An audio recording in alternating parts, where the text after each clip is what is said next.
Assalamualaikum warahmatullahi wabarakatuh. Yang kami hormati Bapak-Bapak, Ibu-Ibu peserta pelatihan dan workshop di LP3M Universitas Jambi. Berjumpa kembali dengan saya, Dedi Kurniawan dari Lembaga Pengembangan Pembelajaran dan Penjaminan Mutu Universitas Jambi. Dalam video saya kali ini, saya akan mencoba untuk membuat sebuah refleksi atau catatan penutup atas kegiatan pembelajaran kita yang berbasiskan kepada penilaian sejawat atau peer review. Dalam salah satu tugas yang dibebankan pada Bapak Ibu, kami telah meminta Bapak Ibu untuk melakukan tahapan-tahapan kegiatan peer review. Nah, sebagai akhir atau kesimpulan dari kegiatan ini, maka video ini kami siapkan untuk sebagai sebuah bentuk refleksi atas apa yang sudah dikerjakan. Sebagai pengingat yang telah kita lakukan selama 1 minggu ini kurang lebih, kita telah melakukan 2 macam kegiatan secara berturut-turut, yaitu yang pertama adalah penyusunan rancangan pelaksanaan pembelajaran atau RPP daring, yang kemudian dilanjutkan dengan tahap assessment, di mana Bapak Ibu diminta untuk melakukan penilaian RPP yang telah disusun oleh teman sejawatnya atau kita kenal sebagai peer review. Nah, apa yang kita pelajari pada tahap pertama? Ya, pada tahap submission, Bapak Ibu telah kita minta untuk menyusun sebuah rancangan pembelajaran sederhana yang berbasiskan teknologi daring atau online teknologi. Ya, nah Bapak Ibu telah diperkenalkan pada satu bentuk borang atau form yang dapat digunakan untuk mengembangkan sebuah rancangan pembelajaran berbasis daring. Nah, tentu saja ini bukan sebuah format baku yang wajib Bapak Ibu ikuti, tapi Bapak Ibu dapat mengembangkan form sendiri yang sesuai dengan kebutuhan kelasnya dan ataupun kebijakan dari institusi. Yang pasti bahwa dalam setiap RPP itu harus ada penjelasan yang cukup, yaitu mengenai uraian kegiatan dan berbagai, khususnya dalam pembelajaran daring tentu harus melibatkan jenis media dan teknologi yang digunakan untuk melaksanakan kegiatan pembelajaran. Dan Bapak Ibu juga sudah diminta untuk menyebutkan metode dan model yang dipilih dalam proses pembelajaran daring. Nah, dari beberapa analisa terhadap beberapa dokumen RPP yang sudah Bapak Ibu submit, ada mungkin 1-2 poin yang penting untuk kita perhatikan, bahwa dalam menguraikan sebuah aktivitas itu, Bapak Ibu tentu diharapkan menggunakan bentuk yang operasional dan langsung, yang menjelaskan apa yang seharusnya dilakukan oleh dosen dan ataupun mahasiswa. Nah, kalau kita membasiskan kegiatan kita itu pada student centered approach atau learner centered approach, maka tentu saja yang paling penting dalam EPP itu adalah apa yang secara real dilakukan oleh mahasiswa dan bagaimana teknologi itu digunakan dalam proses ini. Nah, ini mungkin beberapa yang perlu dicatat terkait dengan penyusunan RPP daring, ya. Sehingga dalam menyusun deskripsi nanti Bapak Ibu diharapkan secara tegas dan jelas menggunakan kata kerja yang lugas, ya, yang eksplisit untuk menjelaskan apa tindakan yang harus dilakukan oleh siswa dalam pembelajaran. Yang kedua, kita juga sudah belajar tentang variasi dan bentuk-bentuk teknologi pembelajaran daring. Bapak Ibu sudah diperkenalkan dengan berbagai aplikasi-aplikasi yang dapat digunakan untuk memperkaya atau mengelola proses pembelajaran. Baik yang integral seperti e-learning berbasis Moodle maupun berbagai aplikasi kecil yang dapat digunakan untuk kegiatan atau tujuan-tujuan mikro pembelajaran. Nah, dalam pantauan saya ini juga mungkin masih perlu ditingkatkan, di mana Bapak Ibu masih diharapkan untuk bercoba untuk bereksplorasi berbagai keunggulan maupun kekurangan dari berbagai jenis aplikasi sehingga bentuknya tidak terlalu monoton. Dalam pantauan saya memang variasi dan bentuk teknologi yang digunakan ini masih sangat homogen, ya, pilihannya tidak terlalu banyak. Nah, ini mungkin bisa dipelajari lebih jauh. Yang ketiga, kita juga sudah belajar tentang metode dan model pembelajaran daring.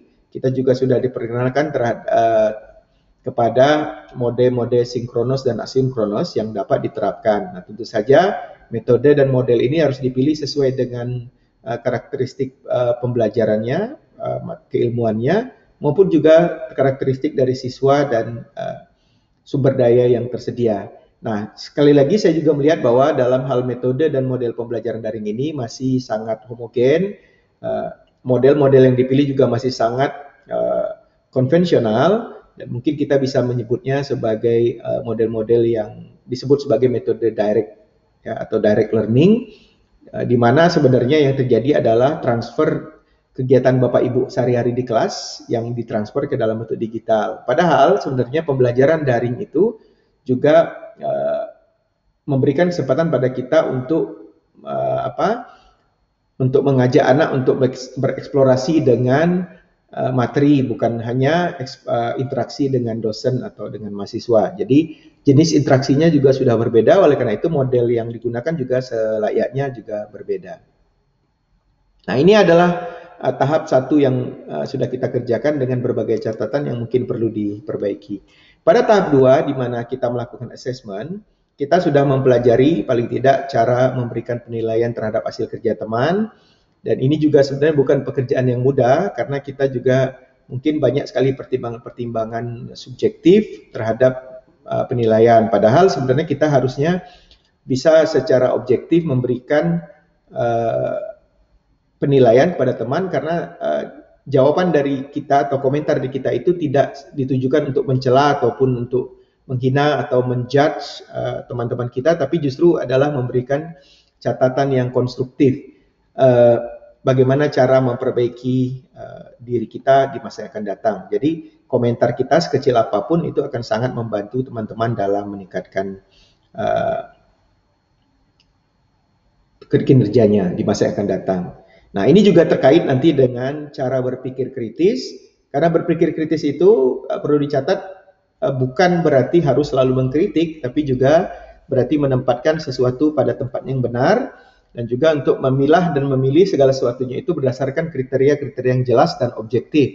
Nah, kita sudah menyediakan beberapa parameter, tentu saja mungkin Bapak Ibu bisa mengembangkan parameter yang berbeda untuk tujuan yang berbeda juga, sehingga ketika diberikan penilaian itu juga dapat bernilai objektif dan komprehensif, sekaligus juga konstruktif bagi perbaikan rekan-rekannya.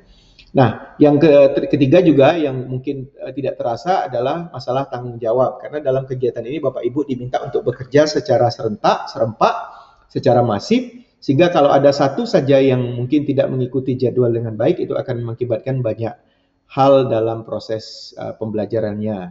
Misalnya kalau Bapak Ibu terlambat mensubmit, nah kemudian sudah masuk tahap assessment, sehingga ini nanti dapat mempengaruhi alokasi atau distribusi peer reviewernya. Ini kita alami dalam kegiatan kali ini. Ada beberapa yang terpaksa harus kita tinggalkan dulu karena memang akan sulit sekali untuk membolak-balik fase gitu ya. Nah, ini mengajarkan kepada kita tentang tanggung jawab, bahwa tanggung jawab itu kadang-kadang tindakan kita itu tidak hanya berakibat pada diri kita sendiri, tapi juga berkonsekuensi logis terhadap rekan-rekan kita atau teman-teman kita yang lain. Nah, ini saya pikir perlu kita pelajari juga dan bentuk sikapnya. Nah, oleh karena itu, Bapak Ibu, ini ada beberapa implikasi yang saya ingin sampaikan sebagai penutup. Pertama, setelah pelatihan ini, setelah kegiatan ini, Bapak Ibu diharapkan mampu menjadikan model pembelajaran peer review ini sebagai satu contoh dari pengelolaan pembelajaran daring. Saya menebalkan kata contoh karena kita juga tidak mengklaim bahwa kegiatan ini berhasil dengan sangat sempurna. Tentu masih ada kekurangan sana sini, sehingga dia mungkin belum layak dijadikan sebagai model dari pembelajaran daring.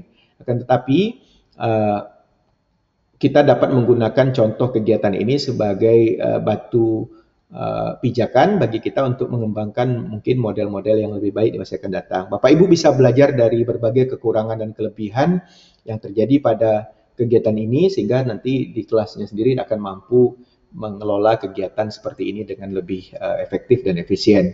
Sehingga diharapkan yang kedua, Bapak Ibu nanti mau dan mampu menerapkan kegiatan peer review ini sebagai salah satu alternatif dari metode pembelajaran yang tidak harus selalu melibatkan ceramah dan tatap muka. Oke, nah kemudian yang ketiga, Bapak Ibu juga didorong atau diharapkan untuk mampu mendidik mahasiswa untuk mengembangkan pengetahuan, tentu saja, dan keterampilan, tapi juga tidak boleh lupa untuk mengembangkan soft skill anak-anak ini, khususnya cara berpikir kritis, tanggung jawab, dan kerjasama. Nah, dari pengalaman Bapak Ibu yang terlibat dalam kegiatan ini, Bapak Ibu nanti bisa mencoba untuk menularkan nilai-nilai ini pada anak-anaknya, karena ini adalah bagian yang lebih penting, justru menurut saya paling tidak lebih penting dibanding pembelajaran itu sendiri. Nah, inilah kira-kira poin-poin penting yang perlu saya jelaskan terkait dengan pembelajaran kita. Apapun itu, saya ucapkan terima kasih pada Bapak Ibu yang telah bersedia untuk mengikuti langkah-langkah pembelajaran ini dalam waktu yang cukup panjang, 1 minggu, dan mungkin juga melelahkan. Tetapi saya harap dapat memberikan pembelajaran yang baik untuk kita semua, baik Bapak Ibu maupun saya sendiri. Dan juga memberikan motivasi pada Bapak Ibu untuk melakukan pembelajaran daring yang baik, ya, yang dapat diterapkan dengan sebenarnya pada kelas-kelas Bapak Ibu di masa akan datang. Nah, sekali lagi terima kasih. Saya sangat menghargai seluruh kerja keras Bapak Ibu. Lagi-lagi saya katakan apapun yang telah Bapak lakukan, dengan lebih kurangnya itu kita menghargai segala jerih Bapak Ibu untuk mengerjakan dan menyelesaikan tugas ini dengan sebaik mungkin. Tidak ada kegiatan yang langsung jadi bagus gitu ya. Artinya kita mesti juga belajar untuk terus meningkatkan diri, dan jangan lupa untuk selalu mencoba menggali berbagai potensi yang ada di sekeliling kita yang mungkin kita tidak sadari dapat digunakan dalam proses pembelajaran. Karena tugas kita sebagai seorang dosen profesional adalah mengelola proses pembelajaran bagi anak-anak kita dan melakukan yang terbaik yang bisa kita lakukan. Saya pikir itu saja dari saya. Terima kasih atas perhatiannya, terima kasih atas kerjasamanya. Semoga kita dapat berjumpa kembali dalam kegiatan-kegiatan pembelajaran yang lain bersama saya, Dedi Kurniawan, di Lembaga Pengembangan Pembelajaran dan Penjaminan Mutu Universitas Jambi. Assalamualaikum warahmatullahi wabarakatuh.